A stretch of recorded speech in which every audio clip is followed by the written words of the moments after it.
estamos. Muy bien. En honor al tiempo. Bueno, darles la más cordial bienvenida a este ciclo de formación sobre el Evangelio de San Marcos. La sesión de hoy es cómo leer el Evangelio de San Marcos. Esta va a ser a cargo de don Juan Carlos Osandón Guidó. Don Juan Carlos es doctor en Sagrada Escritura del Pontificio Instituto Bíblico y profesor de Teología en la Universidad de la Santa Cruz en Roma. Así que tenemos un grupo de gente conectada, entonces les pedimos a ellos que ojalá si tienen preguntas la puedan escribir en el chat y las podremos hacer al final de la sesión. Aproximadamente habrá media hora para eso. Muchas gracias. Pero ¿alguien va a estar siguiendo el Zoom? Sí, Okay. sí, hay alguien que todo está. Porque si no... Y me avisan a mí, me comunicarían a mí. Bueno, pues buenas noches a todos. Vamos a tener esta primera sesión y una segunda el próximo jueves. Voy a intentar, serán dos partes de una unidad, pero a la vez que cada sesión sea independiente. O sea, si uno llega solo a la segunda, podrá entender. Y si uno de ustedes no viene el próximo jueves, se quedará con una cierta idea de lo que voy a decir. Entonces, Evangelio según San Marcos, quizás es uno de los textos más conocidos del mundo, uno de los 4 evangelios, el más breve, según la mayoría de los estudiosos el más antiguo. Al ser el más antiguo le da un valor especial porque es el primero que se lanza a poner por escrito una vida de Jesús. Un texto que nos resultará a todos más o menos familiar.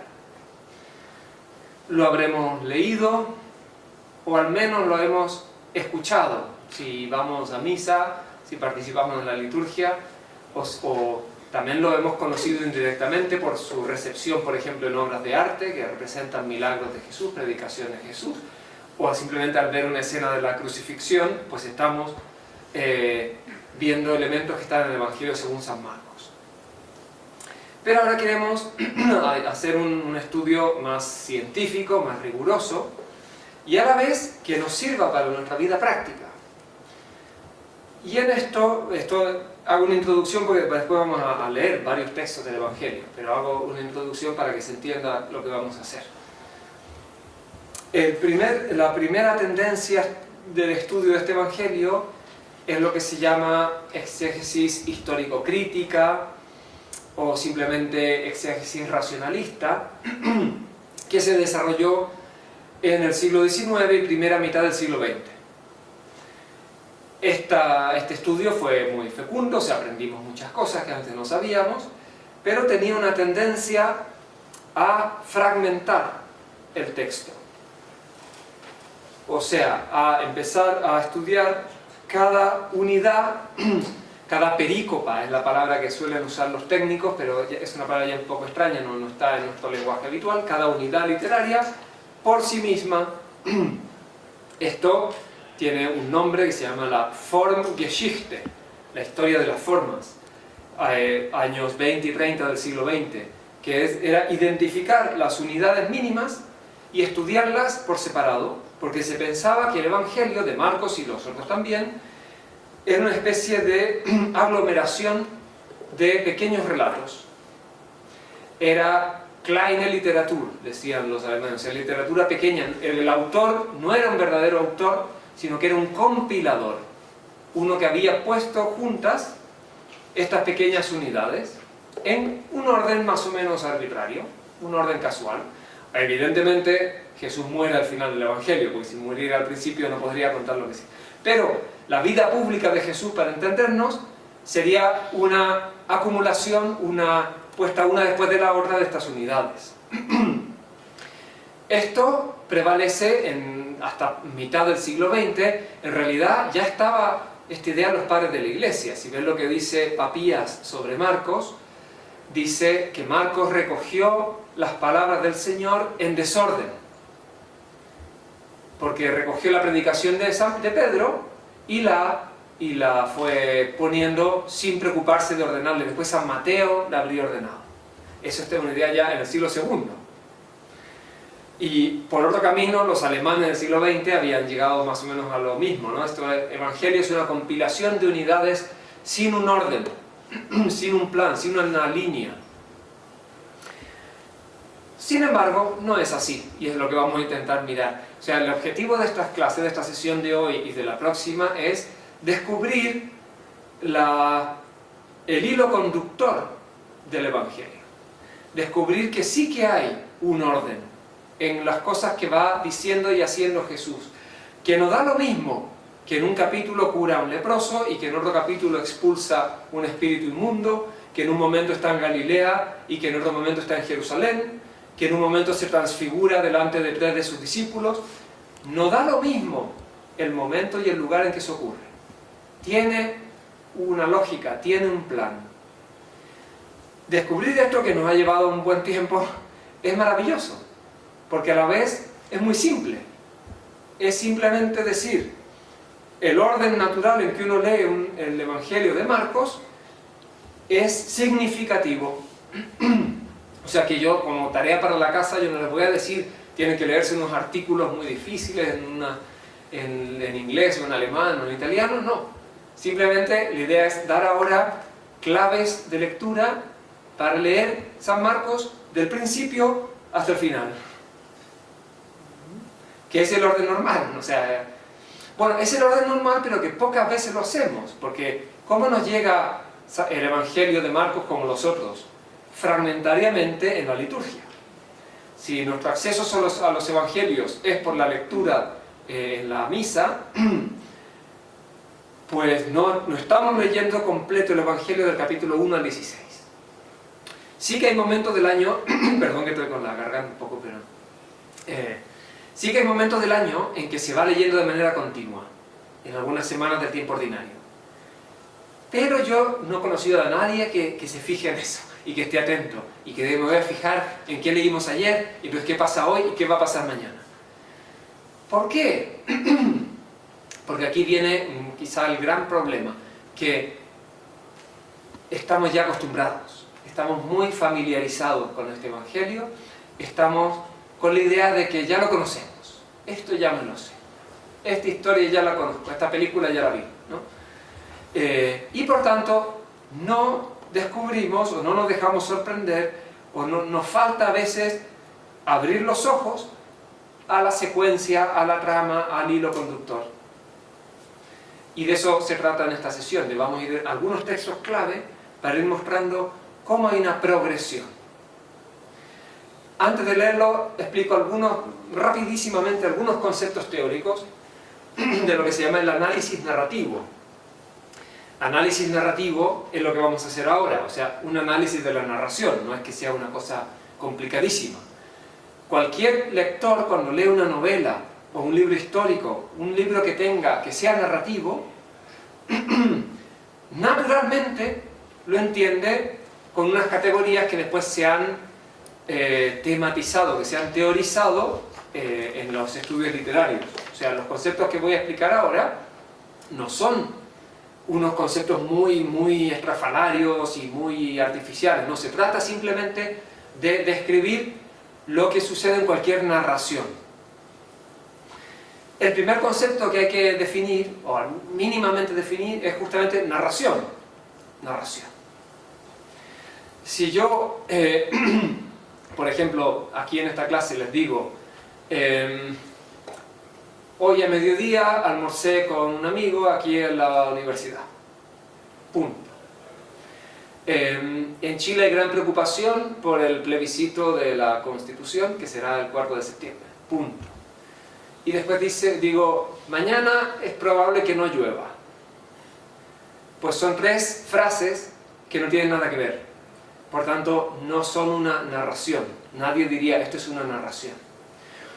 O si tomo la metafísica de Aristóteles, todos los hombres desean por naturaleza saber, y eso se ve porque las percepciones nos causan agrado, especialmente la percepción visual. Tampoco hay una narración. No cualquier discurso es una narración. No cualquier secuencia de información es una narración. Una narración requiere tiempo, tiene que haber secuencia temporal, una cosa después de otra. Y tiene que haber vinculación entre esas cosas temporales. El ejemplo anterior, hoy almorcé con un amigo, mañana es probable que no llueva, hay un plebiscito, ahí hay tiempo, pero no hay vinculación entre las cosas. Quizá hay algún novelista de vanguardia que intenta una narración sin ninguna conexión, pero probablemente no lo leerá nadie, porque buscamos que nos cuenten una historia en que hay un inicio, un desarrollo y un final. O si vamos a ver una película, pues nos esperamos que al principio nos expliquen el problema, que maten a alguien y entonces hay que descubrir quién es el asesino, o que dos personas, un hombre y una mujer se conocen, entonces vamos a ver si se casan o no. Hay una situación inicial, un desarrollo y un final o desenlace. Por tanto, narración es un discurso que me reporta, me informa de acciones, por tanto en el tiempo, vinculadas entre sí. Vinculadas entre sí. La clave de una narración es el vínculo de esas acciones. Tienen que estar conectadas de alguna manera. A veces hay películas que comienzan con un personaje en una ciudad, en una parte, y después un personaje que no tiene en apariencia nada que ver en otro lugar, pero al final se juntan, se vinculan las acciones. Si no, nos quedamos como si fueran dos historias paralelas que no tienen nada que ver, diríamos aquí hay dos películas, no una. Porque esperamos una narración más o menos continua y más o menos coherente, ¿no? En el tiempo. Por supuesto, en el tiempo normalmente se va en orden, pero también se permiten saltos. A veces un personaje recuerda su infancia y da un salto atrás, o se imagina lo que le pueda pasar, pero dentro de una línea temporal normal, que es la propia de nuestra vida. Por eso nos gusta leer narraciones, porque nuestra vida es así. Nuestra vida es como una historia, como una película, o como uno lo quiera pensar. Cada uno de nosotros se entiende a sí mismo como parte de una narración. Por eso también toda la narratología ha tenido mucho desarrollo en el siglo XX, porque hemos descubierto que es un aspecto de nuestra vida, es un aspecto de nuestra identidad. Cuando a mí me preguntan quién soy, primero digo el nombre, pero después ya empiezo a contar dónde nací, dónde estudié, etc., ¿no? Hago una narración de mi vida, más corta, más larga, según el tiempo que tenga la otra persona, pero cuento mi vida, porque somos seres temporales. Si encontráramos un ángel, si apareciera aquí San Miguel, decimos quién eres, pues nos diría soy San Miguel y ya está, porque el ángel no tiene tiempo, no es espíritu puro, y entonces no nos contaría, ¿no? su biografía, cuando nació y a qué colegio fue, porque no tiene tiempo. La temporalidad es parte de la esencia humana y eso lo expresamos narrativamente. Bien. Primer concepto entonces, narración. Un discurso que me presenta diversas acciones vinculadas entre sí. Si hay acciones, hay alguien que desarrolla las acciones. Por tanto, otro elemento fundamental de la narración es el concepto de personaje. Personaje. Que es simplemente el sujeto de las acciones. Normalmente son seres humanos, pero uno puede contar una fábula con animales y también funciona. Simplemente el sujeto de la acción de la narración es el personaje. Hay personajes principales, personajes secundarios, personajes que se llaman redondos porque se les conoce por una sola característica, personajes en cambio más difusos que no son muy claro quién es. Hay muchas descripciones, muchas teorías, no vamos a decirlas todas, pero el estudio del personaje es un elemento fundamental. Y otro concepto, decíamos narración, personaje, y el otro concepto es la trama, la vinculación de las acciones entre sí. Cuando yo cuento algo, tengo que poner un hilo conductor, tengo que poner un vínculo, una ligazón, algo que une a esas acciones, que una es consecuencia de la otra, una es efecto de la otra, más o menos. A veces el ir contando las cosas, a veces los niños, cuando están pequeños, cuentan todo con una sintaxis muy simple, ¿no? Y entonces fuimos al colegio y tuvimos clase y fuimos a jugar en el recreo y después volvimos a clase y después fui al baño y después volví a mi casa. Las mamás les encanta, pero como narración es bastante mala, porque una cosa detrás de la otra sin establecer ningún tipo de vínculo. En cambio, si yo la narración la empiezo diciendo, cuando me desperté esta mañana, no sospechaba que iba a ser el día más importante de mi vida. Eso, todo el mundo se queda muy interesado Porque a ver qué me va a contar después. Estoy hablando que me desperté en la mañana, que es evidente, todos los días nos pasa, pero ya estoy anunciando algo que va a pasar después y que capta la atención. Eso un niño pequeño no es capaz de contar así sus días, ¿no? Sería un fenómeno, un superdotado, ¿no? Si empezara así. Bien, entonces, narración, personajes y la trama. Esto ya lo teorizó Aristóteles en la poética, o sea, esto lo sabemos desde hace mucho tiempo, ¿no? La sistaxis ton pragmaton, la vinculación de las acciones, dice él, ¿no? Las pragmata, las acciones, lo que las encadena, que tienen que ver unas con otras. Bien. Y entonces vamos ahora al Evangelio de Marcos, que es justamente una narración. Todos los evangelios son narrativos, las cartas de San Pablo no, las cartas de San Pablo no cuentan. Bueno, en las cartas de los Gálatas cuentan, ¿no? Alguna cosa, pero en general son o explicaciones o exhortaciones, no está contando nada. Por eso realmente son más aburridas, ¿eh? O sea, nos gustan más los relatos, las narraciones. Los 4 evangelios son narraciones. ¿Cómo se lee una narración? Pues ya lo dije, pero lo vuelvo a decir, del principio hasta el final. Ese es el orden natural, ese es el orden lógico. Sin embargo, yo aquí voy a hacer trampa y vamos a empezar del capítulo 6. Entonces, vamos aquí. Aquí estoy usando la Biblia que está en la página del Vaticano. Si alguien tiene una Biblia en su teléfono, en su computador, la puede mirar también. O sea, no tengo una preferencia particular por alguna traducción.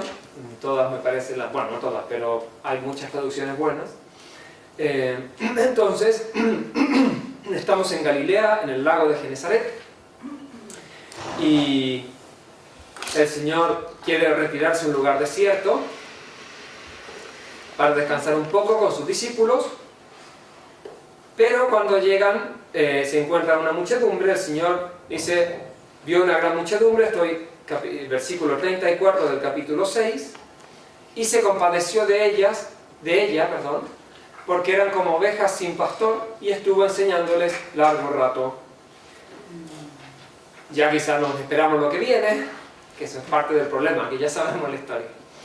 Viene la multiplicación de los panes y los peces. La primera multiplicación, ya le llaman la primera, es porque sabemos que hay una segunda. Pero si uno lee el Evangelio en orden y intentando evitar acordarse de lo que ya leyó que viene después, o sea, como si fuera la primera vez que lo leemos, no sabemos que es la primera vez que habrá una segunda, ¿ok? Es una multiplicación de los panes, después vendrá la segunda. Entonces, pues los discípulos, pues aquí se hizo tarde, está en un lugar desierto, no hay nada donde ir a comprar. Después que hay, bueno, tienen 5 panes y 2 peces, se sientan y entonces el Señor distribuye todo y comieron todos hasta saciarse. Y de hecho sobran 12 canastas. Los que comieron eran 5.000 hombres. No leamos eso porque no es lo que me interesaba, sino lo que viene después de la multiplicación. Enseguida Jesús obligó a sus discípulos a que subieran a la barca y lo precedieran en la otra orilla, hacia Betsaida, mientras él despedía a la multitud. Una vez que los despidió, se retiró a la montaña para orar. Por tanto, se separan Jesús de sus discípulos. Los discípulos van en la barca y van a la otra orilla, hacia Betsaida, hacia una ciudad, estaban en un lugar desierto. Jesús se retira a la montaña para orar. Esto daría para mucho la oración de Jesús, pero no nos detenemos aquí. Al caer la tarde, la barca estaba en medio del mar y él permanecía solo en tierra. Al ver que remaban muy penosamente, porque tenían viento en contra, cerca de la madrugada fue hacia ellos caminando sobre el mar, e hizo como si pasara de largo. Ellos, al verlo caminar sobre el mar, pensaron que era un fantasma y se pusieron a gritar, porque todos lo habían visto y estaban sobresaltados. Pero él les habló enseguida y les dijo, tranquilícense, soy yo, no teman. Luego subió a la barca con ellos y el viento se calmó. Así llegaron al colmo de su estupor, porque no habían comprendido el milagro de los panes y su mente estaba enceguecida. Y nos quedamos aquí. O sea, los últimos 4 versículos del capítulo 6 no los vamos a comentar. Simplemente es, después de que Jesús da de comer a una muchedumbre de manera milagrosa, manda a los discípulos en la barca, a la otra orilla, él sube a la montaña a orar. Y después se acerca a ellos caminando sobre el agua. Se asusta muchísimo, piensa que es un fantasma, le dice, tranquilícense, soy yo, no teman. Luego subió a la barca con ellos y el viento se calmó. Y resalta mucho el Evangelio la sorpresa. Así llegaron al colmo de su estupor. Y el versículo que más me interesa es este. Porque no habían comprendido el milagro de los panes y su mente estaba enceguecida. En griego dice su corazón estaba endurecido, pero que está bien traducirlo así, porque el corazón no es simplemente los sentimientos, es la capacidad de entender también. Por tanto, en castellano está bien decir mente. Enceguecida, pues sí, el corazón endurecido es que no le entra nada, la mente enceguecida que no ve. Bien, lo digo como... siempre hay varias maneras de traducir un mismo texto. Esto es un comentario del narrador, ¿no? No lo está diciendo Jesús, ni lo están diciendo los discípulos. Es una frase, una afirmación causal, ¿no? Está diciendo, se sorprendieron muchísimo, llegaron al colmo de su estupor, ¿no? Se maravillaron mucho, que es lo que dice el texto, porque no habían entendido el milagro. Y estas cosas las hemos leído muchas veces, pero hay que detenerse y decir, a ver, vamos a intentar extender esta frase. Lo que me está diciendo el Evangelio es, vamos a decirlo al revés, si hubieran entendido el milagro de los panes y de los peces, no se habrían sorprendido. Eso es lo que está diciendo. Se sorprendieron porque no comprendieron. Si hubieran comprendido, al ver a Jesús caminando sobre el mar, que se sube a la barca y que el viento se calma, habrían dicho, claro, ¿qué más iba a pasar? O sea, como si fuera la cosa más lógica del mundo. Esto ya ven que esta es una información muy importante que nos da el Evangelio. Nos está diciendo que entender el milagro de los panes y de los peces llevaría como consecuencia que no debería sorprenderle a nadie, maravillar a nadie, que Jesús camine sobre el agua y que Jesús sea capaz de calmar el viento. Entonces, cuando uno lee esto, la pregunta que se tiene que hacer, o que quizás ya nos estamos haciendo todos, ¿y yo comprendí lo de los panes? Si yo hubiera sido uno de los discípulos que estaba ahí, viendo cómo Jesús daba de comer a esa muchedumbre, y después me hubiera ido en la barca y veo a Jesús caminando sobre el agua, ¿me habría parecido normal o no? Y que después calma la tempestad. Quizás como ya llevamos 2000 años de cristianismo decimos, claro, es súper normal, porque ya lo hemos leído, porque ya lo sabemos, porque sabemos que Jesús es el Hijo de Dios consustancial con el Padre. Pero aquí viene una de las claves para leer bien el Evangelio de Marcos, que es la comprensión que los discípulos tienen de Jesús. Y esto, todos los estudiosos están de acuerdo. Iba a decir el hilo conductor, pero mejor decir, uno de los hilos conductores del Evangelio según San Marcos es ¿qué entienden los discípulos? Que obviamente nos puede servir como camino para el lector, porque el lector se puede identificar con los discípulos, si quiere. Pero como los lectores son infinitos y cada uno lo puede leer a su modo, es más útil decir, voy a fijarme en qué entienden los discípulos.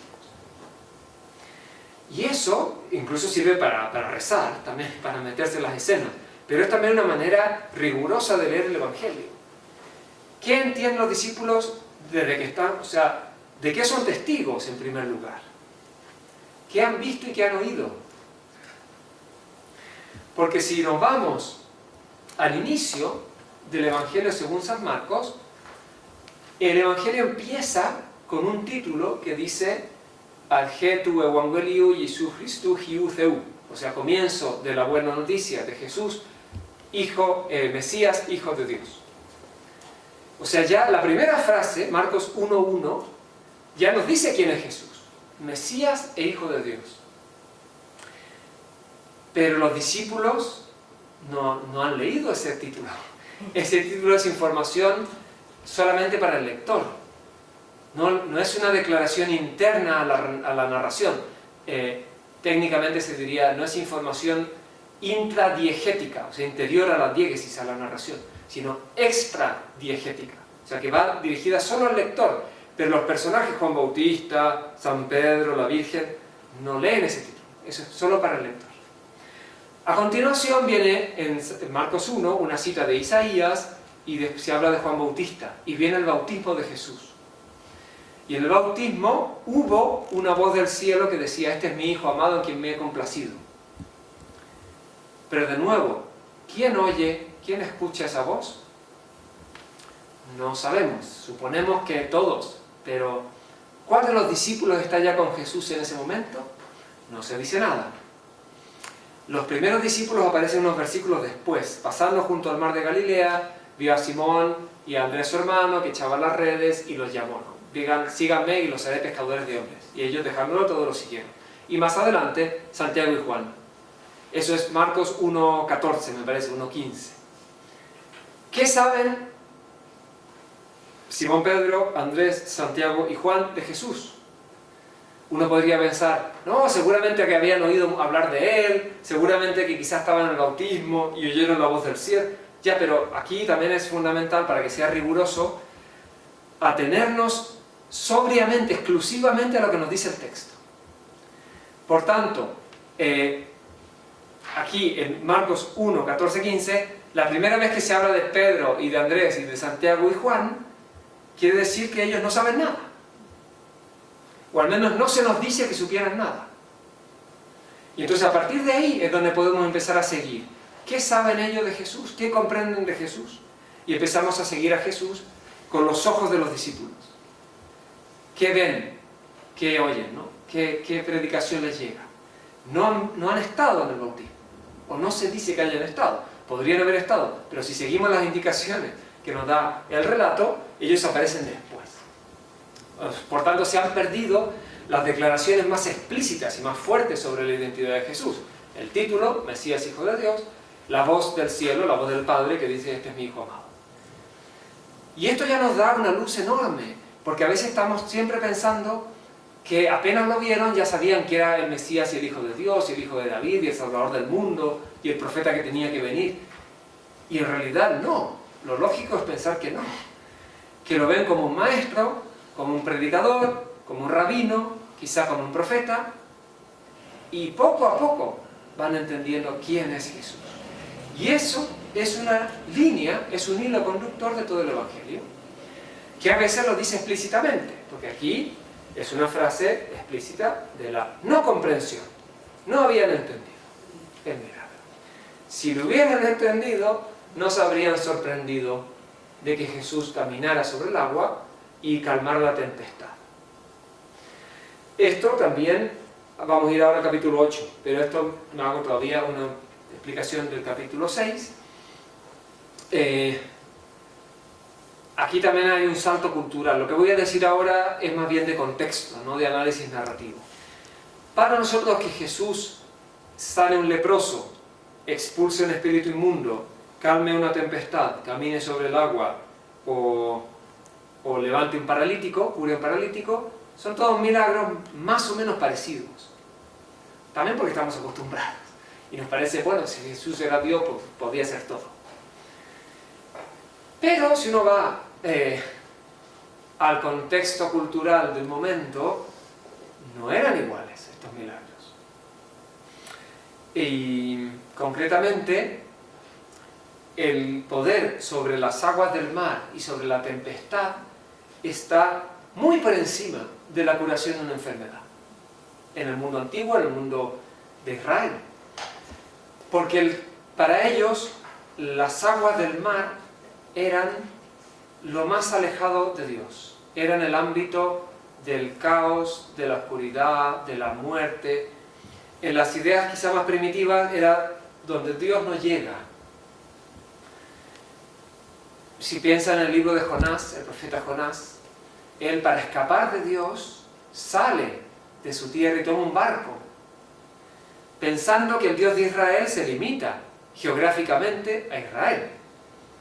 Y lo descubre en carne propia que no era así, porque en el barco viene la tempestad y piensan a ver quién es el culpable y lo tiran a él al agua, y entonces Dios manda un gran pez que lo traga. Y dentro del pez, Jonás entona un salmo, porque descubre que Dios también está ahí. O sea, en lo más profundo del mar, Dios sí que está. Pero eso es una sorpresa, porque la idea era que Dios no llegaba hasta ahí. El mar es el dominio del Leviatán, un monstruo marino, o de la serpiente del mar. O sea, había una serie de concepciones que están también en Mesopotamia, del mar como la zona más alejada del bien, de la luz y de Dios. La creación, Génesis 1, ¿en qué día creó Dios el agua? En ningún día, porque el agua estaba ahí. Lo que hizo Dios fue separar las aguas de arriba de las aguas de abajo. Dios comienza creando la luz y después crea esta separación. Dios no crea el agua.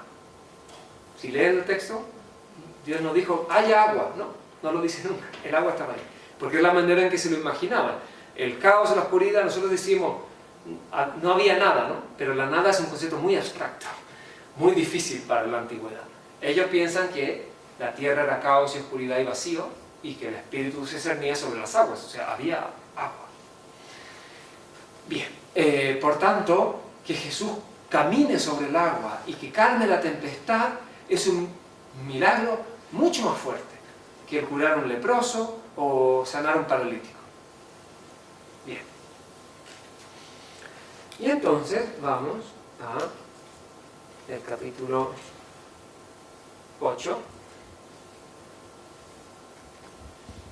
y nos encontramos otra vez. En esos días volvió a reunirse una gran multitud y como no tenían qué comer, Jesús llamó a sus discípulos y les dijo: me da pena esta multitud porque hace 3 días que están conmigo y no tienen qué comer.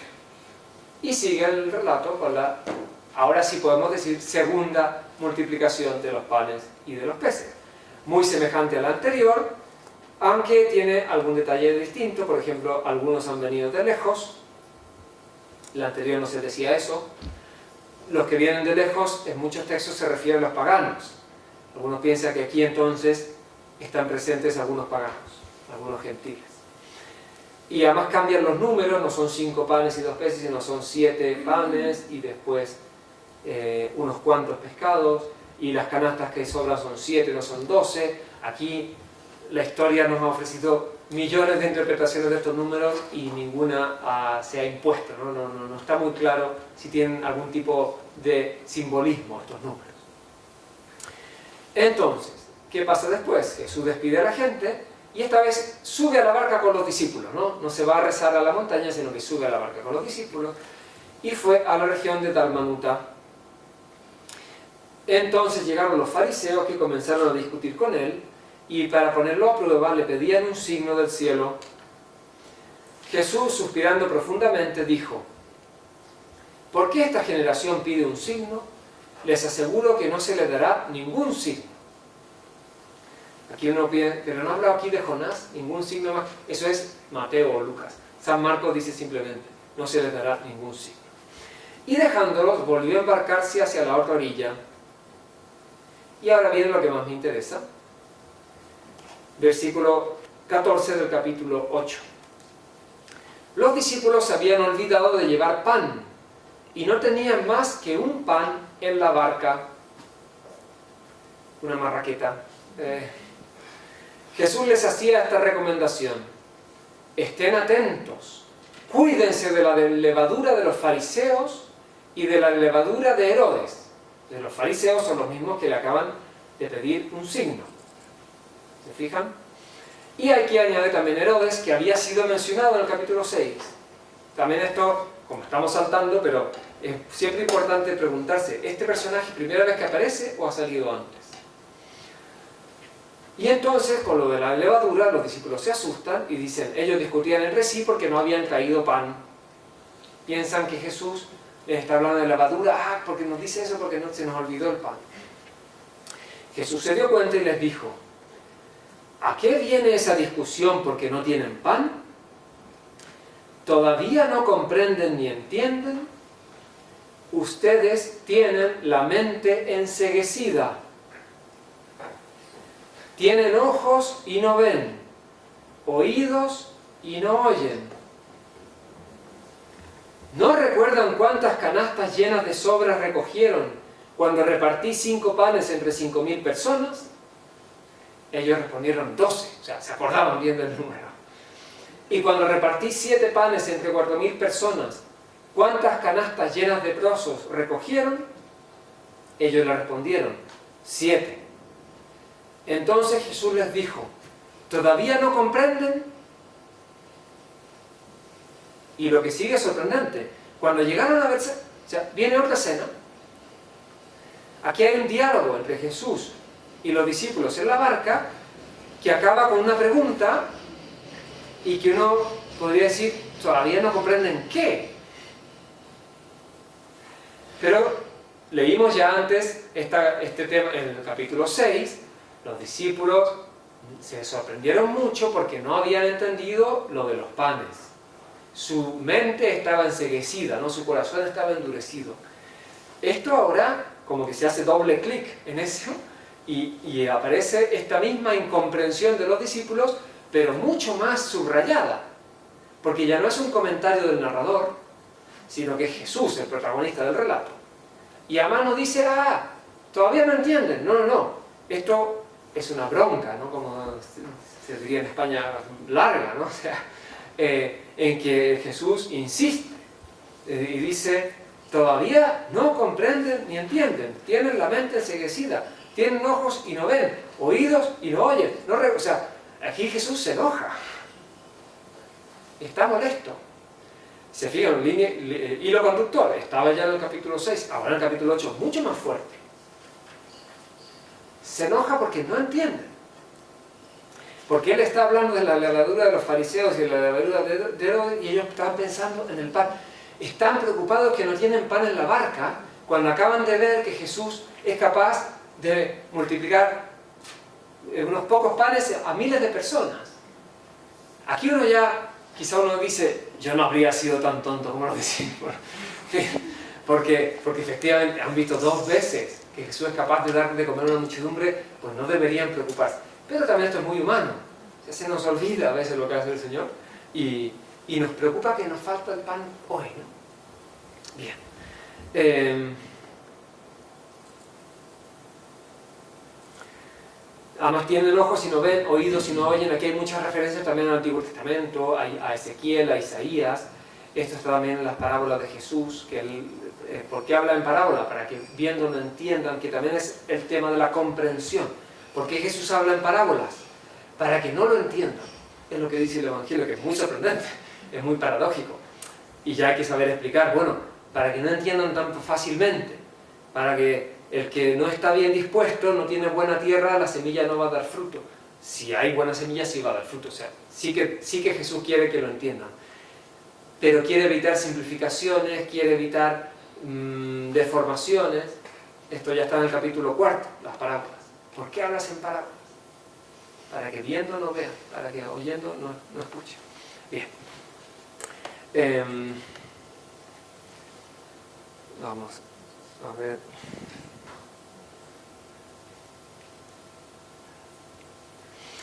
Otro elemento muy importante de esta escena, la de ahora que estamos leyendo, es que, les decía antes, ¿no?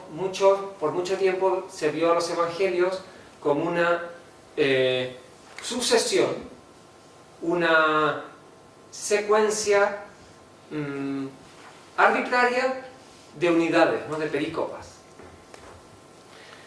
Justamente esto que acabamos de leer es bastante único en el Evangelio porque es una referencia a 2 episodios anteriores. De hecho, si ustedes ahora, si repasaran el Evangelio y dijeran, vamos a buscar cuándo en el Evangelio se hace referencia a algo que pasó antes. Y verán que no hay prácticamente ninguna. Por tanto, esto tiene más valor todavía. ¿No recuerdan cuántas canastas cuando repartí 5 panes entre 5.000 personas? Jesús está como citando el capítulo 6. Les está diciendo, ¿no se acuerdan? Y después, cuando repartí 7 panes, que está pocos versículos más arriba. O sea, el mismo Jesús sabe que ha hecho 2 multiplicaciones y que deberían haber entendido.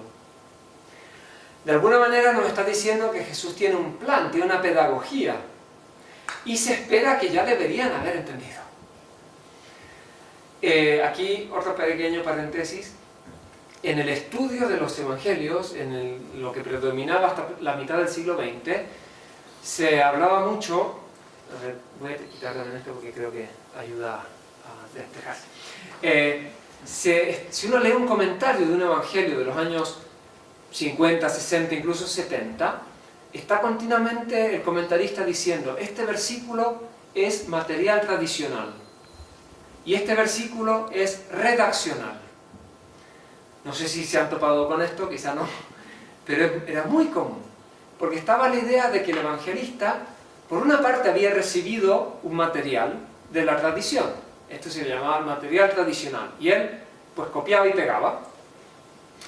Pero también se reconocía que el evangelista algo había hecho, no era simplemente copiar y pegar, sino que había añadido algunas frases de transición entre una escena y la otra, había conectado un par de episodios, pero era mínimo.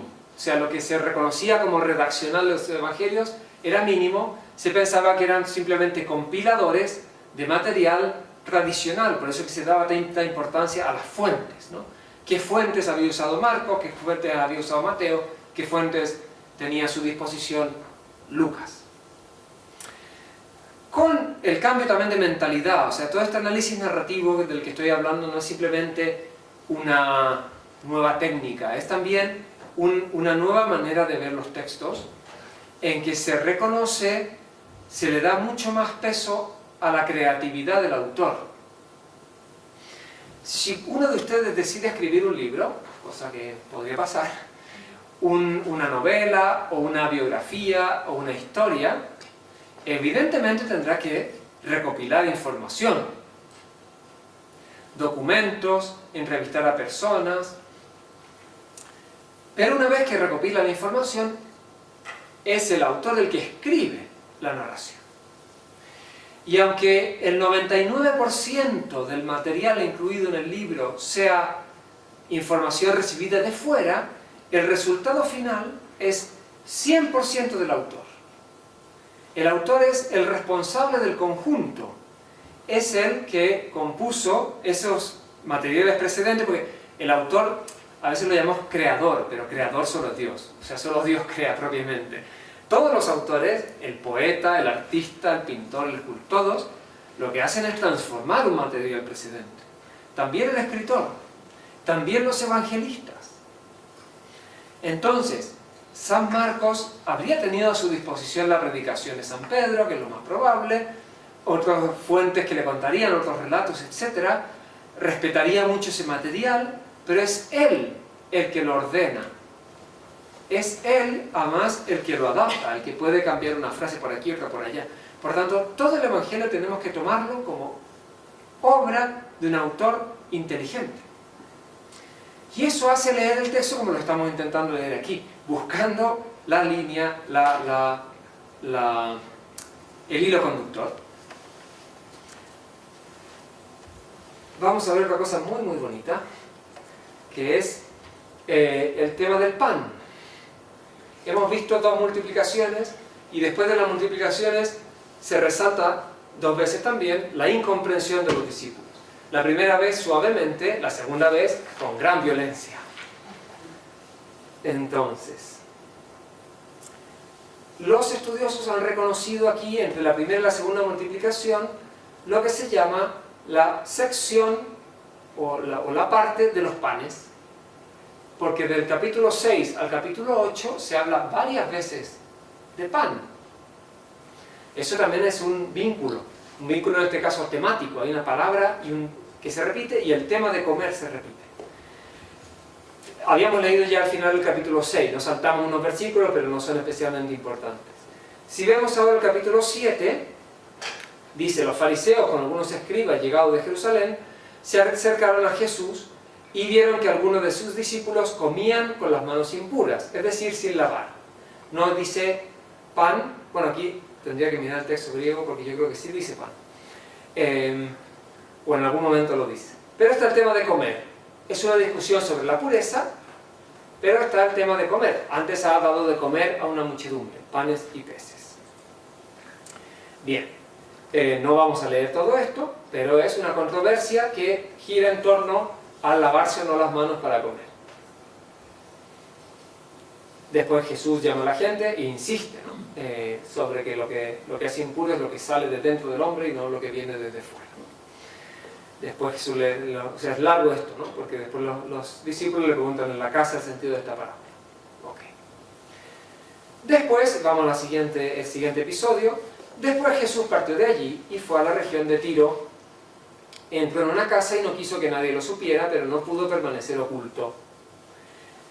Enseguida una mujer cuya hija estaba poseída por un espíritu impuro, oyó hablar de él y fue a acostarse a sus pies. Esta mujer, que era pagana y de origen sirofenicio, le pidió que expulsara de su hija al demonio. Él le respondió, deja que antes se sacien los hijos. No está bien tomar el pan de los hijos para tirárselo a los cachorros. Vuelve a aparecer el pan, esta vez como una metáfora, o sea, la curación de la hija de la mujer sirofenicia sería que ella participara de los bienes de Israel. Lo que también nos ayuda quizá a entender que la multiplicación de los panes no era simplemente dar de comer, era participación de un bien propio de Israel, de un bien propio del Mesías. Esto también sería otro tema para desarrollar. Es el Mesías el que traerá el alimento, el pan, que es también la ley. Para los judíos la ley es el alimento del alma. O sea, todo esto tiene muchas capas, ¿no? Muchos niveles de profundidad. Pero ella le respondió, es verdad, Señor, pero los cachorros debajo de la mesa comen las migajas que dejan caer los hijos. O sea, la mujer acepta la metáfora y le da, bueno, sabemos, ¿no? Esta pillería que tiene, y se da cuenta, como que le está diciendo, pues, lo que caiga, o sea, yo no le quiero quitar el pan a los hijos, quiero simplemente beneficiarme de lo que sobre. Bien, y después, bueno, entonces le dijo, a causa de lo que has dicho, puedes irte, el demonio ha salido de tu hija. Ella regresó a su casa y encontró a la niña acostada en la cama y liberada del demonio. Por tanto, ha habido este milagro, por tanto, una mujer pagana se ha beneficiado, ha tomado las migajas. Esto también es muy interesante para el tema de que Jesús predica a Israel, pero no se limita a Israel. De hecho, bueno, estamos en Tiro, esto es Líbano, esto es fuera de Tierra Santa. Después viene el sordo mudo, pero el sordo mudo ya no tiene que ver con el pan. Y después volvemos aquí al capítulo 8. Gran multitud, no tenían que comer, 7 panes, etc. Aquí además, esto que les decía antes, algunos han venido de lejos. ¿Por qué se piensa que son paganos? Porque la expresión venir de lejos en algunos textos se refiere a paganos, porque el lugar del lago donde están, la geografía en Marcos es bastante caótica, no es muy preciso. Pero si uno va siguiendo todas las indicaciones, tengo un alumno que hizo una tesis sobre esto y me convenció. Todas las indicaciones, pasó a la otra orilla, al final uno ve el mapa y las indicaciones que hay, y todo indica que esta segunda multiplicación es en el lado pagano del lago. Porque en el lago hay una zona de ciudades judías, Cafarnaún, Betsaida, y hay una zona de ciudades paganas. Y al parecer están en una zona pagana. Si pensamos que justo antes ha tenido el diálogo con la sirofenicia, en que justamente se está diciendo que el pan de los hijos es sobreabundante y puede alimentar también a los paganos, eso le da una luz especial a esta segunda multiplicación.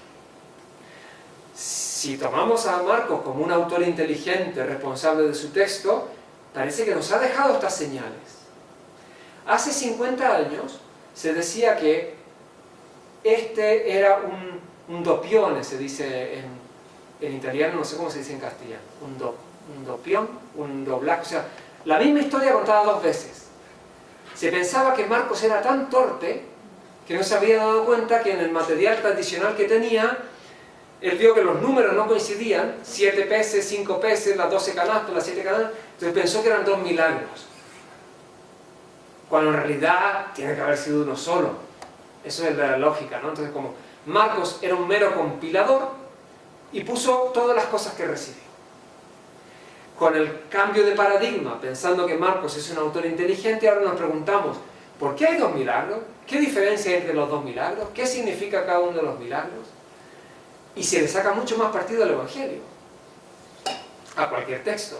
Porque nunca vamos a saber si San Marcos era muy inteligente o no. Lo que sí sabemos es que le podemos sacar mucho más provecho al texto si suponemos que hay una estrategia, si suponemos que hay un autor que ha pensado lo que dice, que cada una de las frases tiene su sentido en la misma escena, pero también a la luz del conjunto. Y se empieza a excavar, y se saca mucho. Voy un poco para adelante para darles ganas de venir a la siguiente sesión y ya después abrimos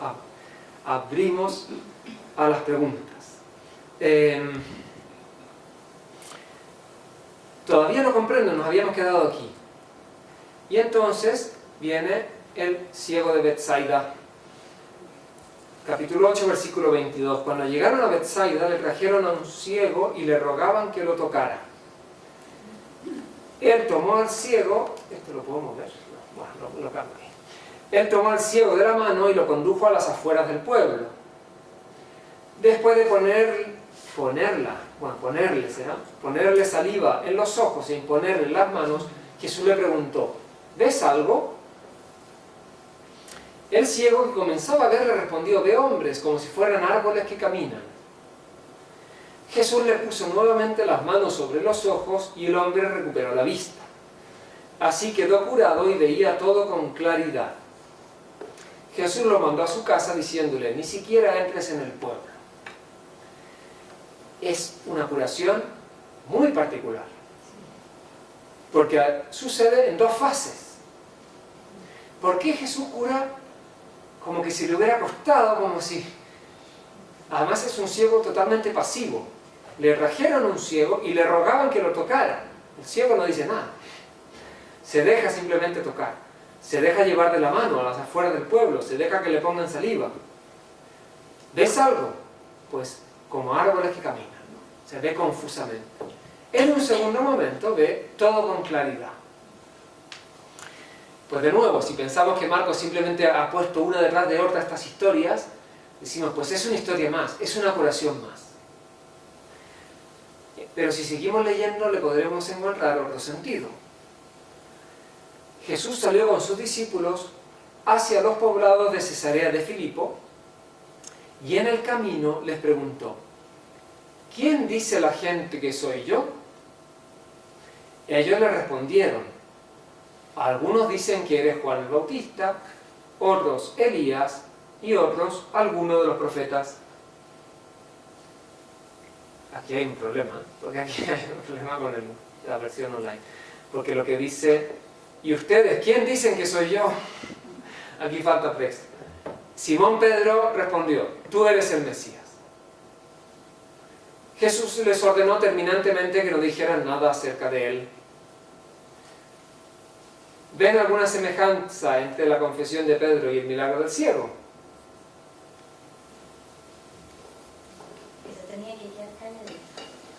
Efectivamente es una semejanza porque al ciego le dice que no entre al pueblo, o sea que no quiere publicidad, pero la curación del ciego sucede en 2 fases. Primero ve confusamente, después ve con claridad.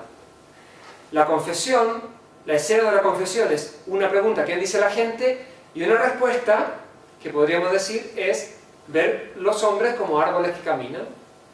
Es una respuesta que no es del todo falsa, pero es confusa. Algunos dicen que eres Juan Bautista, otros Elías y otros algunos de los profetas. Jesús no es Juan Bautista, no es Elías, pero bueno, sí es un profeta.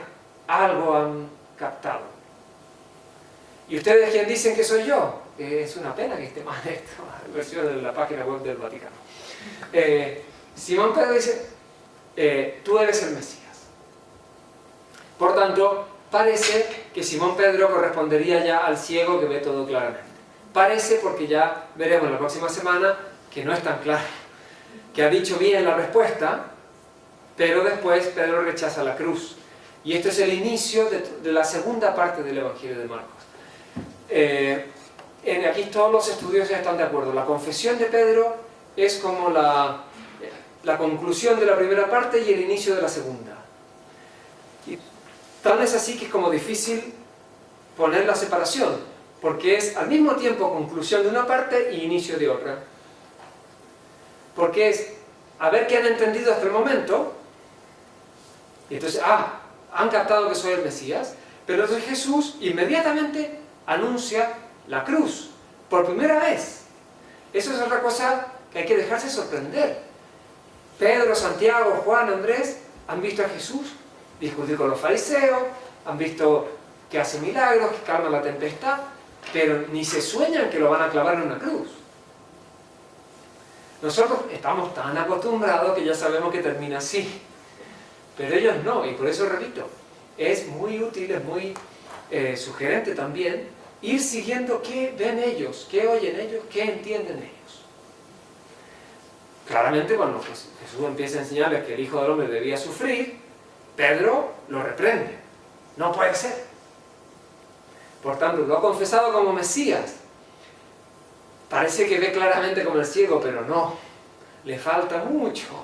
Queda la segunda mitad del Evangelio, en la que Jesús, sobre todo en las escenas que vienen, se va a concentrar en formar a los discípulos. También hay una diferencia muy clara. Hasta el capítulo 8 ha habido sobre todo enseñanzas públicas a la muchedumbre. A veces les explicaban la casa, ¿no? Las parábolas del capítulo 4 o el capítulo 7, lo de la purificación. Pero la enseñanza de Jesús es mayoritariamente pública. A partir de aquí cambia la proporción y aumenta la enseñanza exclusivamente a los discípulos. Como si Jesús dijera, tengo que cambiar la estrategia, tengo que empezar una convivencia especial, ¿no? Un curso de retiro con mis discípulos, porque si no entienden ellos no van a entender nada. Bien, yo me detengo aquí y podemos abrir al diálogo, al debate, a las preguntas.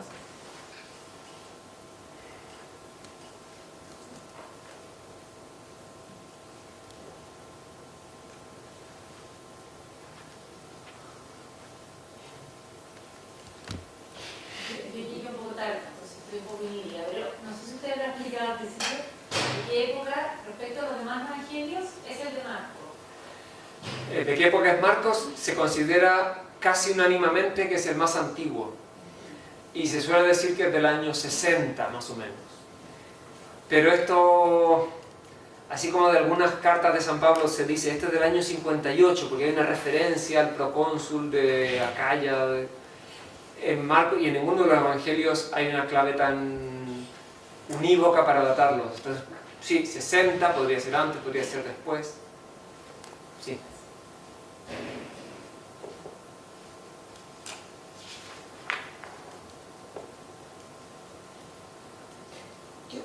Cuando tú lees el Evangelio, ¿lo interpretas o al tratar de interpretarlo literal? ¿O tú puedes al leerlo pensar que el pan significa otra cosa, por ejemplo? ¿Cómo Bueno, tú sabes cuando le estás poniendo de tu imaginación, sí. lo estás haciendo como entretenido para ti, o cuando estás interpretando bien lo que dice? ¿Cómo se sabe eso? Pues estudiando, confrontándose con otras personas. Pero yo aprovecho esta pregunta para animar a no tener miedo y poner imaginación y poner creatividad. Quizás nos equivocamos, pero no será una equivocación. Si tenemos ya una buena base, una buena formación, no serán errores graves. Y peor es lo contrario, tener miedo, tener tal reverencia a la Biblia que no me atrevo ni a pensar cuando la leo. Y entonces, claro, entendemos muy poquito. Entonces hay que hacerse muchas preguntas. ¿Qué significa esto? ¿Por qué me están contando esto? ¿Por qué de nuevo otro milagro de multiplicación de panes si ya hubo uno? ¿Por qué parece que es tan importante? Y ahí ya no va a las notas y puede buscar bibliografía, otros libros, le preguntan a otra persona. O sea, despertar mucho la inteligencia, el sano espíritu crítico, la imaginación, todo sirve. Porque a veces si no, se nos queda un evangelio como achatado, como que ya sabemos lo que dice y es como siempre lo mismo. Y el evangelio tiene una fuerza extraordinaria. Entonces hay que desatarla, hay que aprovecharla. ¿Por qué se dice que uno cuando lee la Biblia, y bueno, Evangelio, ¿no es cierto?, la Biblia, pero uno lo tiene que leer, dice que lo tiene que leer no como un libro de corrido, sino que tiene que ir saltando, pero aquí estamos viendo que tenemos que partir del principio hasta el final. Claro, para leer una narración, la manera normal es leerla del principio hasta el final, ¿sí? Pero, conforme, pero uno, ¿qué buscas cuando tú lees el Evangelio? ¿Qué quiere decir el texto? O sea, lo que uno... A ver, la Biblia está inspirada por Dios, es palabra de Dios, Dios nos habla a través de ella, pero Dios se sirvió de medios humanos, de autores humanos, de lenguas humanas. La Biblia está en griego, en hebreo, la leemos en traducción porque a veces no sabemos esta lengua, pero funciona como cualquier texto. Cuando uno toma un libro de historia o una novela, se la lee del principio hasta el final. Pues el Evangelio también. Es verdad que tiene unidades que son más o menos autónomas, entonces yo puedo leer una perícopa, una unidad, y ya, y me quedo tranquilo. Pero la entiendo mucho mejor si la ensarto con todas las demás, de antes y de las que vienen después. Y eso es el mensaje que Dios transmitía. No quiere decir que efectivamente al leerla en forma parcializada o parcial, el sentido cambia al leerlo completo. El sentido se enriquece al leerlo completo. No es que cambie de blanco a negro, no es que una cosa aislada y en el conjunto no se contradicen, pero se enriquece mucho. ¿Sí? Con respecto a lo que decías del pan, y cuando hablabas aquí de la multiplicación de los panes y cómo es recurrente el pan, también es bonito dejar volar como nuestros pensamientos, o quizás lo que me pasa a mí cuando uno lo lee, que va desde el nombre del lugar donde nació Jesús, que es Belén, casa del pan, el pan, que para los judíos en Shabbat es importante, es un símbolo, y que finalmente Jesús, el pan de vida. Entonces, en la medida que uno va leyendo, como que por lo menos a mí, mi mente va de allá para acá, cómo hacen tan presente, y como decía, que el pan es tan humano para nosotros y tan necesario, y cómo también a los discípulos les costó entender que podía hacer esos milagros, porque nada es imposible para ellos. Entonces, claro, elementos que están en la Biblia, tan comunes, pero que a la vez te hacen ir desde el nacimiento a la muerte y resurrección. Entonces, como un elemento y una palabra te lleva de allá, como todo el Evangelio, por así decirlo. Sí, sí. Hoy en día se subrayan dos herramientas para entender mejor el Evangelio. Una es el análisis narrativo, del que hemos hablado en esta sesión. Leer la narración como una narración, o sea, es como descubrir la pólvora, pero a veces hace falta descubrir la pólvora, o sea, tomar los evangelios seriamente como relatos. Y la segunda gran herramienta, que quizás es más difícil, es conocer a fondo el Antiguo Testamento. Porque los evangelios están llenos de citas, referencias, alusiones o ecos al Antiguo Testamento. ¿Por qué entonces, esto aprovecho de complementar lo que dije antes, ¿por qué las dos multiplicaciones se habla de un lugar desierto?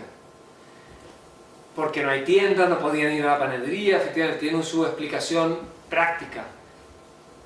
Pero, y en eso están todos de acuerdo, el narrador quiere que la palabra desierto te evoque el peregrinaje del pueblo en el desierto por 40 años, donde Dios los alimentó con el maná y con las codornices y con el agua.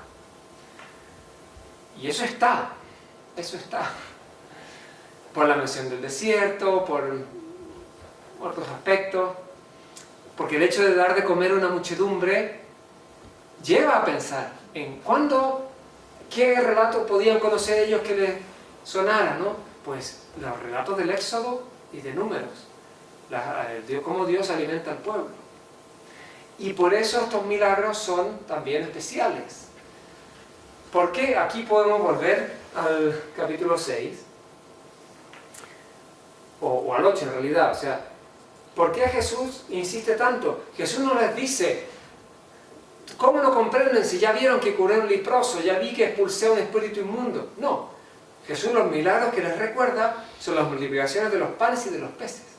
O sea que para el mismo Jesús son los dos signos más importantes, más reveladores. Y entonces ahí eso también ayuda a volver a pararse y decir, ¿qué hay en la multiplicación de los panes y de los peces que supera a otros milagros? Que revela más sobre Jesús respecto a otros milagros. Y creo que gran parte de la respuesta es, efectivamente, que Jesús está ocupando el lugar del Dios del Éxodo. Durante el Éxodo por el desierto, no fue Moisés el que les dio el pan del cielo, como dice San Juan, sino mi Padre. O sea, es Dios el que alimenta al pueblo. En estos milagros, Jesús está ocupando el lugar del Dios de Israel, que alimenta a su pueblo. Lo alimenta como un padre a su hijo, o sea, aquí también hay un sentido de pertenencia, de cercanía, en fin, hay muchas cosas. No es simplemente resolver un problema práctico que nos quedamos sin picnic, ¿no? Sino que tiene mucho más sentido. Por eso se cuenta 2 veces, y por eso las 2 veces, que también es muy claro, como hay una insistencia, ¿no? Las 2 veces viene una escena en la barca en que se menciona la incomprensión de los discípulos. Sí. Hay una pregunta de una persona que está conectada, Gabriela, que dice si puede explicar por qué, si después de cada milagro Jesús les pedía que no dijeran nada, sin embargo, al endemoniado Gerasa lo manda a contar lo que él le ha hecho. Sí, esto es lo que se llama, o sea, ¿por qué manda las órdenes de silencio? Se llama. En general Jesús le pide al beneficiario de un milagro que no se lo diga a nadie. Esto ya empieza con el leproso, que es capítulo 1, comienzos del 2.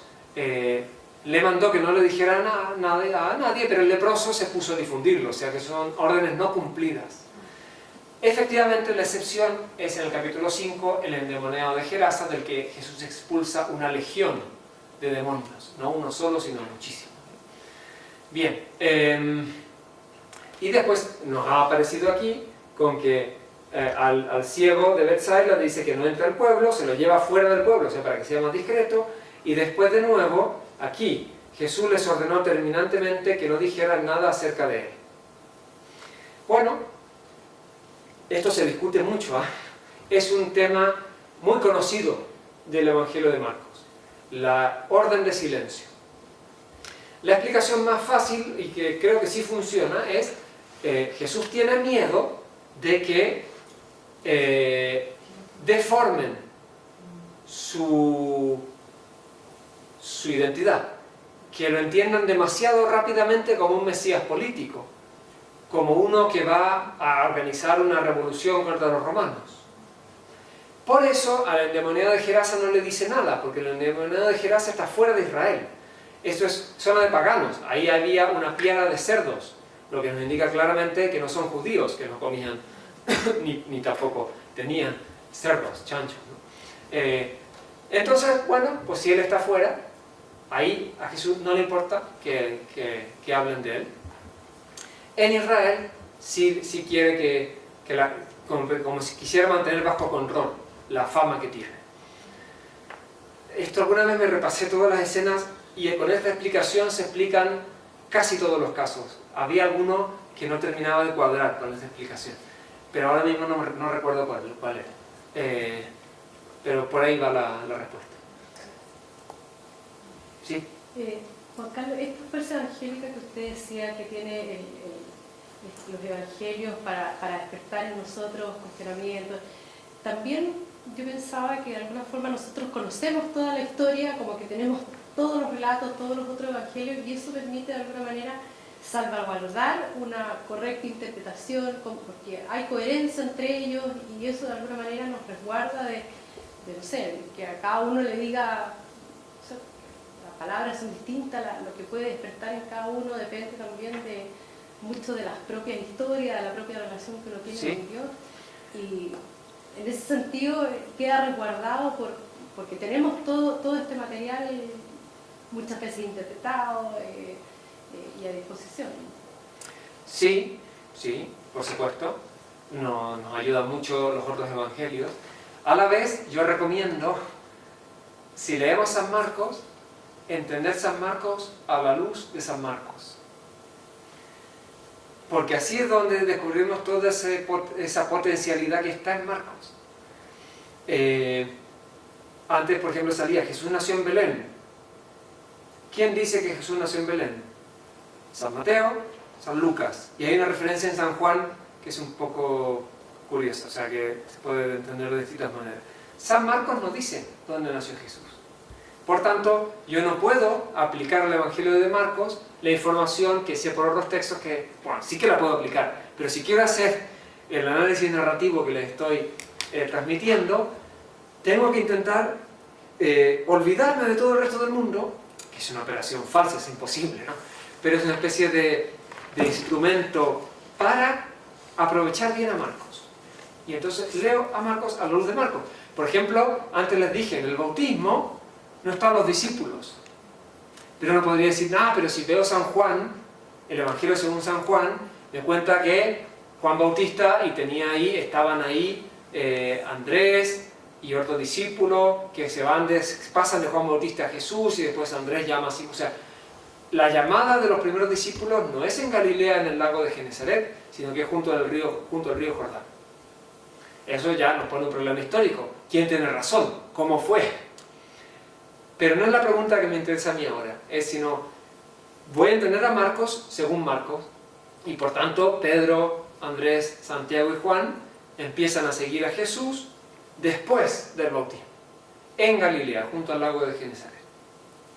Si después hago análisis narrativo de San Juan, ahí ya los tomo que estaban desde el Jordán, en Judea. Pero no es sano para leer bien un texto mezclarlo con otro. ¿Ok? ¿Sí? Otra pregunta de los que están conectados es que si el Evangelio de San Marcos, el más antiguo, ¿fue conocido por alguno de los otros evangelistas? Ah, sí.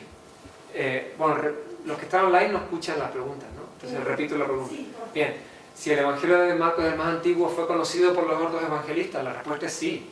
Sí. A ver, les resumo lo que se llama la cuestión sinóptica. Tenemos 3 evangelios muy parecidos: Mateo, Marcos y Lucas. Muy parecidos quiere decir que tienen textos literalmente idénticos. No simplemente que cuentan lo mismo, sino que usan las mismas frases y las mismas palabras. Por tanto, hay dependencia literaria. Porque si fuera simplemente que todos han recibido las mismas tradiciones orales, al momento de escribirlo habría más diferencias. Cada uno usaría más sus palabras, su estilo. Si aquí yo le pregunto a alguien, ¿no? Explícame quién es, no sé, Don Francisco, ¿no? Mario Kreuzberg. Pues cada uno me lo contaría con sus palabras. Pero en cambio, si le pido a 3 personas que me lo cuenten y me usan las mismas frases, yo digo, aquí se copiaron. También el profesor que toma exámenes sabe esto, ¿no? Si la respuesta es literalmente idéntica de 2 personas sentadas en el mismo banco, pues ya uno sabe, uno le copia al otro. No, es casualidad, justo nos vinieron las mismas palabras. Muy difícil. Pues aquí tenemos 3 textos que usan las mismas palabras con gran frecuencia. Por tanto, hay dependencia literaria. Entonces, Marcos es el más breve y por esta razón y por otras parece el más antiguo. Una teoría dice que San Mateo conocía a San Marcos y conocía otro texto que era una colección de palabras de Jesús al que se le llama la fuente Q, la famosa fuente Q. Sería una colección de palabras de Jesús. Ya después les digo por qué se piensa eso. Y San Lucas conocía a San Marcos y también conocía la fuente Q.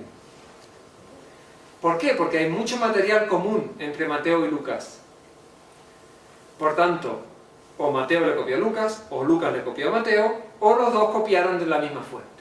Entonces, una teoría que era mayoritaria hasta hace poco tiempo, o quizás sigue siendo mayoritaria, es esta.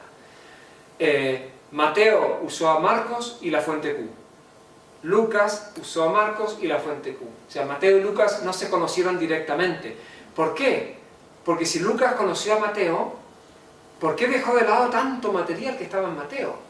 Hay mucho material de Mateo que no está en Lucas. O al revés, si Mateo conoció a Lucas, ¿por qué no lo aprovechó más? Se perdió la parábola del hijo pródigo, que es de las mejores que hay, y no la puso en su evangelio. Entonces se pensaba, no se conocieron entre ellos. Conocieron a Marcos y conocieron esta fuente. Esta es una teoría, la más difundida, la más clásica. La otra teoría, que está cada vez ganando más fuerza, es: no existió la fuente Q, porque es una hipótesis, no ha aparecido ningún manuscrito que contenga la famosa fuente Q. Por tanto, y además por economía de explicación, economía de hipótesis, vamos a decir, Mateo conoció a Marcos y tenía otras fuentes, otro material con el que completó a Marcos. Y Lucas vino en tercer lugar, y Lucas conocía a Marcos y también conocía a Mateo. ¿Y por qué San Lucas no dejó de lado mucho material que estaba en Mateo? Porque le dio la gana. O sea, vuelvo a lo anterior. Hoy se ve a los evangelistas como autores responsables, con creatividad, con libertad, no como meros compiladores. Si uno piensa que son meros compiladores, pues uno copia al otro y añade otras cosas. Y después el tercero tendría que copiar todo lo que recibió y añadir otras cosas. No se entiende que pueda dejar de lado capítulos enteros. Pero si yo pienso en San Lucas como un autor que tenía un plan y que quería insistir en algunos aspectos de Jesús y otros le interesaban menos, pues conoció a Mateo, copió algunas cosas de Mateo, pero dejó de lado un montón de cosas de San Mateo. Porque hay muchas cosas que están en San Mateo que no están en San Lucas. La parábola de las vírgenes necias y las vírgenes prudentes, por ejemplo, que creo que es el evangelio de la misa de mañana, pues no está en San Lucas. Porque quizá le pareció redundante, porque ya estaba la misma idea en otra parte, porque en fin, nunca sabremos por qué. Pero si les damos libertad a los evangelistas, pues ¿por qué no? ¿Por qué no? Al menos a mí me convence un poquito más esta segunda explicación. La otra también es respetable, ¿eh? No tiene su buen fundamento. Muy bien. ¿Sí? ¿En qué época del año es más adecuado leer el Evangelio de Marcos? ¿En qué época del año es más adecuado leer Marcos? Está esto, si uno quiere seguir la liturgia, hay un momento del año que es al principio del tiempo ordinario. Ahora estamos con Mateo. Las primeras semanas del tiempo ordinario, que son después de Navidad, en enero, hasta que viene la Cuaresma. El problema es que esas semanas del tiempo ordinario se quedan un poquito en tierra de nadie entre Navidad y Cuaresma, entonces ahí se lee algunos capítulos de Marcos y se retoma después de Pentecostés. Entonces, pero sí, podría ser una buena época. No es un evangelio de Navidad, porque no cuenta nada de la infancia de Jesús. Y después también podemos seguir la división del ciclo dominical. Los domingos tienen 3 ciclos, A, B y C. En el ciclo A, los domingos se lee San Mateo o San Marcos. Estamos en el ciclo C, que leemos San Lucas. Si en el A se lee San Mateo, sigue el orden canónico. En el año A se lee San Mateo, en el año B San Marcos, en el año C San Lucas. Por tanto, en este año litúrgico estamos leyendo San Lucas. Uno realmente se puede hacer ese plan, de elegir un evangelio según el año. También aprovecho y doy otra idea que puede ser útil. En las lecturas del domingo, que se va leyendo un evangelio durante el año, ahora estamos leyendo San Lucas, la primera lectura se elige en relación al evangelio. De manera que esa primera lectura nos ayude a entender mejor el evangelio y también el evangelio nos ayuda a entender mejor la primera lectura. El domingo pasado, el evangelio era Lucas 13, la puerta angosta. Y la primera lectura era Isaías 66. Un texto un poco difícil, pero que habla de que vendrán de lejos y subirán a Jerusalén, adorarán a Dios, verán la gloria de Dios en Jerusalén. Entonces, al poner esa primera lectura con el evangelio de la puerta angosta, lo que lo que me resalta del Evangelio de Lucas no es la puerta angosta, sino la última frase, cuando Jesús dice: vendrán de oriente y de occidente, del norte y del sur, y se sentarán con Abraham, Isaac y Jacob y los profetas en el banquete del reino de los cielos, y ustedes se quedarán fuera. O sea, ahí está. En la lectura de Isaías nos hace pensar, vienen de fuera, vienen judíos de la diáspora, vienen gentiles y adorarán a Dios en Jerusalén. Y Jesús también está recogiendo esa idea, que no por haber estado cerca de Jesús tienen garantizada la salvación, y que en cambio otros que parecen que están muy lejos sí que se salvarán. Bien, o sea, uno puede ir iluminando un texto con el otro y puede aprender mucho. Eso también es un buen ejercicio. El domingo, que es el día del Señor, también aprovecho de recordar que a veces el domingo es el día del gran almuerzo, o el día de la película, o el día del paseo. El domingo es el día del Señor. Entonces, eso tendría que notarse. Bien. Una pregunta cortita. Sí. ¿Cómo trata el tiempo San Marcos? El tiempo del Evangelio, ¿cómo lo toma? Siendo un Evangelio tan corto, ¿Cómo toma el tiempo? El paso del tiempo en la vida de Jesús. No hay muchas indicaciones. Eso también es una buena pregunta, porque nos hace notar otra cosa propia. San Juan, por ejemplo, al inicio dice al día siguiente, los primeros relatos es una semana. Y después ya se olvida de esas indicaciones. Y aquí la única indicación cronológica, bueno, no la única, pero una de las poquísimas es esta. Marcos 9:2. 6 días después, sería otra clase explicar por qué aquí dice 6 días después. Pero a mí esto también nos da una luz para fijarnos que nunca nos había dicho algo así antes. Simplemente van pasando unas cosas después de otras. Por tanto, parece que no es muy importante cuánto tiempo pasa. En San Juan, por ejemplo, se habla de la Pascua más de una vez, y entonces eso ya permite distinguir que han pasado años. En San Marcos no. La Pascua está solo al final. O sea que podría ser solo 6 meses todo lo que cuenta el Evangelio. No hay indicaciones temporales que nos permitan establecer cuánto tiempo dura. No le interesa a Marcos, no lo recoge al menos. La única es que en la Semana Santa sí que hay días, hay continuidad. Un día al día siguiente, la víspera de la Pasión. Pero en la vida pública esta es la única. Entre las palabras anteriores y la transfiguración pasan 6 días. Sí, con la geografía sí hay más indicaciones. Toda la primera parte es Galilea y la segunda parte es camino a Jerusalén, que es una idea que después San Lucas desarrolla mucho más con el camino a Jerusalén. La última, para estar conectado, es un poco de acuerdo a lo que había preguntado antes. ¿En qué periodo se lee a San Juan? San Juan. Sí. San Juan se lee en tiempo de Pascua. Sí. En tiempo de Pascua se lee San Juan y en alguna fiesta especial, pero efectivamente se queda fuera del ciclo A, B o C. No se puso una D para San Juan. Sí. Bueno. Muchísimas gracias. Muy bien.